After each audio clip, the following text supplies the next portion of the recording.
Welcome to Mangrove Paddle Boat Tour dito sa Sabang River, Puerto Princesa, Palawan. Delikado. Pero ito po, sigurado po namin na wala talaga dito. Kasi before naman po ito inopen po sa public para pasukan ng mga tourist. Siyempre para sa safety ng tourist at maging sa amin, invite po kami ng mga So, bago po ako magpatuloy mag-explain about sa mangrove, ako po si Alfie. Yes, ako po ang inyong magiging tour guide within 30 to 45 minutes tour. Yes. So, ito pong Mangrove Paddle Boat Tour, additional attraction po ito siya ng ating Underground River. So, hindi lamang po Underground River yung sa loob ng National Park, river din po sa Mangrove Forest, ito na po yun siya. So, ito pong Mangrove Tour, kabilang po kami sa tinatawag na CBST sa Puerto Princesa, Community Based for Sustainable Tourism. So, in-organize po yung aming association para matulungan po natin yung ating government, maprotektahan po yung nature, particular na po yung mga mangroves. Sa ibang mga provinces po kasi nauubos na po yung mangrove. Kaya dito po sa Palawan, create po yung government ng mga people's organization po na katulad namin para matulungan sila na maprotektahan po yung mga mangroves natin.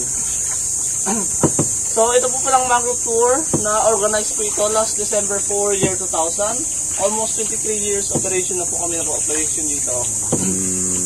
So, ang mga nag-organize po nitong mangrove tour, mga NGO, mga non-government organization po, katulad po ng CI, Conservation International, PCC, Palawan Conservation Corp. Pwede po po ha?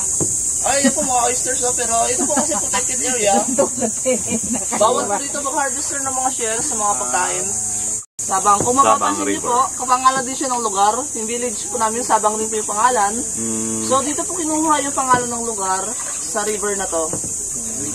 Opo, and then yung mga unang tao po na nakadiscover po nito, sila po yung tribo ng Tagbanwa. Tagbanwa po yung tawag sa mga tribe dito. Actually po, tinawag po nila itong Sabang River dahil po sa klase ng tubig na meron dito. Ano ba ito, tabang? Kahit nangyayari po siya tuwing gabi. Ngayong ano na to, month na to, gabi po siya tumataas. Pero kapag month po ng March, April, May, yung high tide naman po nagpapalit, umaga naman po yung high tide. So, depende po yan sa quarter po ng buwan.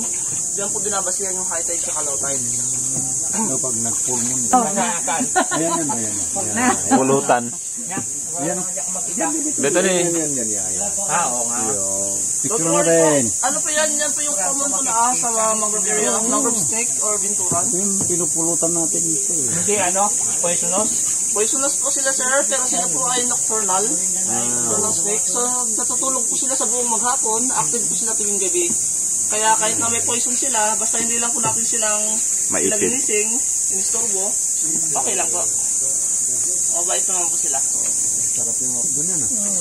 Oo.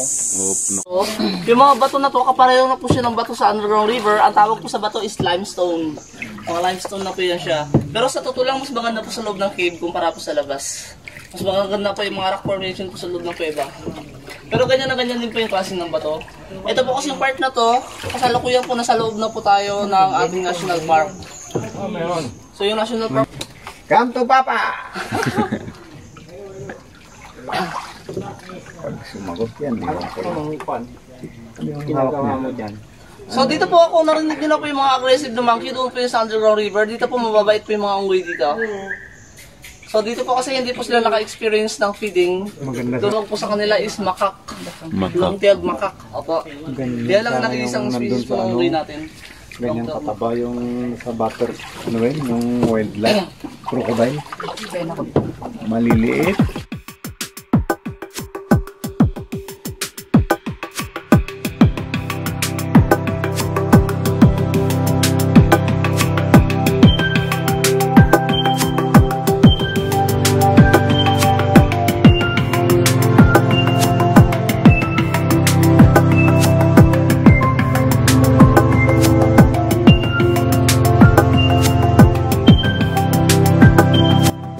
Ayan, additional information paano kumain yan.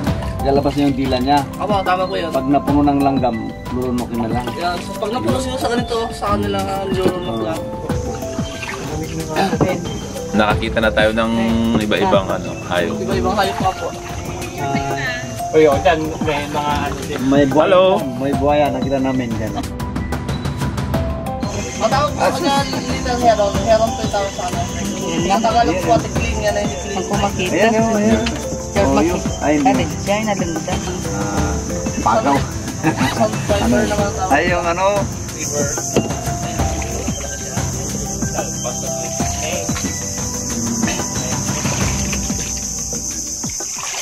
Pero naikot mo na to. May agos pa rin yung tubig pero wala na siyang river. May agos pa rin po siya. Maliit. Siya puno siya ng tubig kapag full high tide. Kapag yung fully high tide talaga siya. Ito po pala yung kahoy po sa kanan, sa right side po, you know, may mga butas yung tumbang kahoy. Yung mga butas na yun, yun na po yung gawa ng tamilok. Maroon din yun po yung tamilok. Oo. Woodworm, yung local delicacy na tinawan. Oh, ano po yun siya, yung tunog na yun, yung woodpecker. Alam niyo po yung woodpecker? Opo, yung tunog na yun. Ibon siya woodpecker. Parehas sa tunog ng unggoy. Kuhain yung mga natumba na, kapag naubos na nila yan, pwede pala silang kuhain pagpatay na, patayin mo na bago kuhanin. Kaya hindi na rin po talaga pinayagan. Gawa ng taga-kon yun eh, yung... Ito po marami pong oysters sa ugat, sa kaliwa. Tourist spots po na ganito para i-explain po sa mga tao kung ano po talaga yung number 1 functions po ng mangrove forest kaya meron tayong mangrove.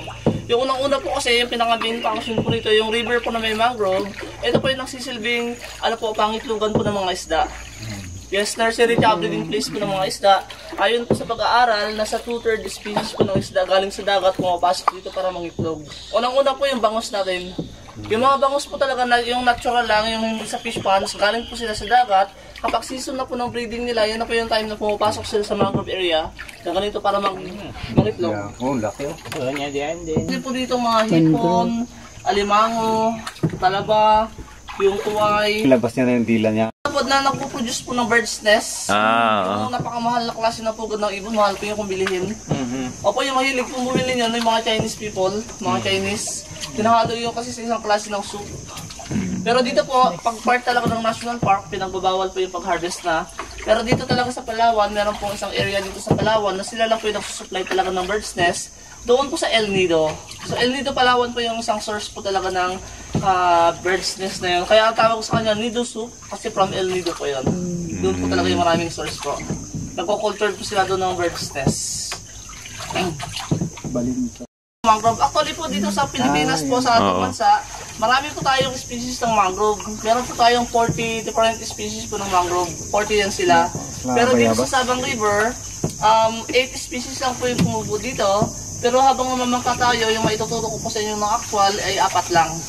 Yun po yung parang bayabas. Yung bunga po niya yung kanina, yung bilog na nakita niyo yun po yung bunga niya. Parang suha. Opo, parang, yung balat niya parang bayabas, yung bunga parang suha. At tawag po dyan sa mangrove na yan ay tabigi. Tabigi. Opo, wala siyang English name, local name lang po. Tabigi yung tawag po ng mga biologists sa kanya. Tabigi. Yan yung ano, yung magandang kahoy. Tangigi. Then maliban po pala sa tabigi, meron din po dito tinatawag na babae at lalaki. Babae at lalaking mangrove. So makikilala po natin sila, yung babae at lalaki, pamamagitan po ng kanilang dahon at sa kanilang bunga. So ang una ko pong ipapakilala ay yung babae. Ito po sa right side po natin. Ito yung nauna, yan po yung babae. Ito babae, yung kasunod niya lalaki. Babae. Yung malaki yung babae. Opo, tama po yun. Pag babae, malapad. Malapad. Yung dahon, yung lalaki, patulis. Yung dahon. Yung dahon. Opo. Pero alam niyo po, tinawag lang po silang babae at lalaki para makilala sila kung anong klase ng mangrove sila. So hindi po nila kailangan yung isa't isa para mag-produce ng bunga. So pareho po silang may bunga. Dito po meron po akong sample. Ito po yung bunga nila, parang bunga ng malunggay. Ito po yung sa babae, ito po yung sa lalaki. Ito po, okay lang yung kumakain. Ito na po yung tumutubo na isang mangrove. Yun yung pinulot ng unggoy kanina. Opo, ito na po, kinakain po nila. Tinutusok lang po doon sa putik, tumutubo na siya na isang mangrove. Ito lang po siya. Ang tawag po dyan is propagules. Ito po, meron pang isa, Ito, ma-identify po natin sa kanyang ugat. Yung ugat niya, dikit-dikit lang yung tatlo na yan, Tinatawag pong busain. Yung ibang tao po noong unang panahon, pinuputol nila. After po nilang putulin, binabalatan. Yung balat niya, binibilad sa init, pinapowder. Binagamit ko siya pang kulay ng damit.